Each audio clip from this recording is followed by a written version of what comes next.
नमस्ते राम राम। एक दंतिल नाम का व्यापारी था, वर्धमान नगर में रहता था। वो बहुत अच्छा व्यापारी था। उससे राजा प्रजा सब खुश रहते थे। उसने अपनी लड़की की शादी करी तो उसमें सबको बुलाया, सभी लोगों को बुलाया। उसी में एक अनुचर था गौरम, उसको ही बुलाया।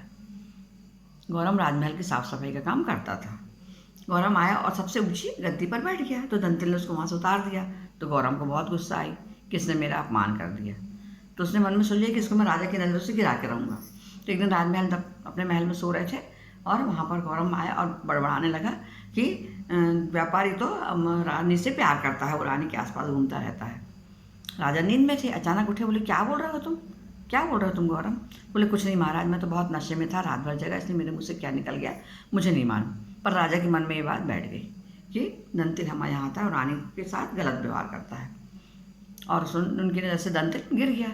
उन्हें दंतिल से व्यापार करना बंद कर दिया, बोलचाल बंद कर दी, यहाँ तक कि उसका राजमहल में आना भी बंद कर दिया। अब दंतिल को बड़ा आश्चर्य हुआ कि क्या बात है, राजमहल से राजा ने क्यों निकाल दिया, क्यों मेरा आना जाना बंद करा दिया। तो उसके मन में एक बात आई कि वहाँ जब खड़ा था तो उसने देखा कि गौरम कह रहा था, अरे भाई उनको मत रोको, वो तो राजा के चाहते हैं, राजा के विशेष कृपा पात्र हैं, उनको जाने दो, नहीं तो वो तुमको भी धक्के देकर निकलवा देंगे। गौरम की बात सुनकर दंतिल के मन में विचार आया, हो ना हो ये गौरम ने राजा को भड़काया है।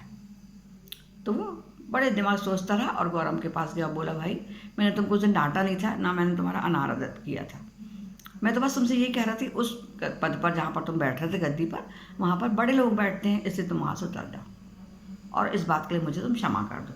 तो गौरम ने कहा मैंने आपको क्षमा किया, अब मैं अपनी ही बुद्धि से आपको राजा का प्रेमी या राजा का चाहता भी बना दूंगा। अगले दिन फिर राजा सो रहे थे राजमहल में, फिर वहाँ गौरम गया और ऐसे बड़बड़ाते बड़बड़ाते बोला कि हमारा राजा कितना ज्ञानी है, सोते सोते ककड़ी खाता रहता है। फिर राजा की नींद खुली, बोले गौरम तुम क्या बोल रहे हो, कोई खाता है क्या सोते सोते ककड़ी, कुछ भी पक रहे हो तुम? तो बोला महाराज मैं रात भर जगता रहा, इसलिए मैं क्या कह रहा हूँ मुझे नहीं मालूम, आप मुझे क्षमा कर दीजिए। तब राजा ने सोचा कि आदमी कुछ भी बड़बड़ाता रहता है, तो हो सकता है उस दिन उसने उस व्यापारी के बारे में भी कुछ भी बड़बड़ा दिया हो। तो उसने उस व्यापारी को बुलाया, उनसे माफ़ी मांग ली और उसका आना जाना फिर शुरू हो गया। दमनक ने गौरम की कथा सुनाकर कहा कि अधिकार आदमी को उत्तम, मध्यम और तीनों श्रेणियों में लाकर खड़ा कर देते हैं और हम उन तीनों का सम्मान करना चाहिए। दमनक से कथा को सुनकर संजीवक ने कहा जैसा तुम कहोगे हम वैसे करेंगे। संजीवक से वादा लेकर दमनक उसे पिंगलक के पास ले गया। उसने कहा राजन मैं संजीवक को अपने पास लेकर आया हूँ और आप जैसा चाहें उचित समझें।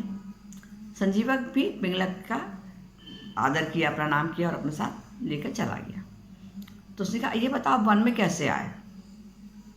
तो उसने अपनी पूरी कहानी बता दी कि मैं इस प्रकार से वन में आया। तो राजा ने कहा ठीक है मित्र, कोई डरने की बात नहीं है, मुझसे डरो मत, अपन दोनों दोस्त बनकर यहाँ पर रहेंगे। और दोनों मिलकर साथ में रहने लगे।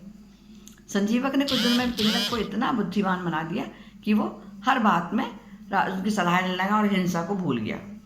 क्योंकि वो जानवरों को मारना उसने बंद कर दिया, तो उसके जो मंत्री थे, साथी थे, उन सबको मरा हुआ भोजन मिलना या बचा हुआ भोजन मिलना बंद हो गया, सब परेशान रहने लगे।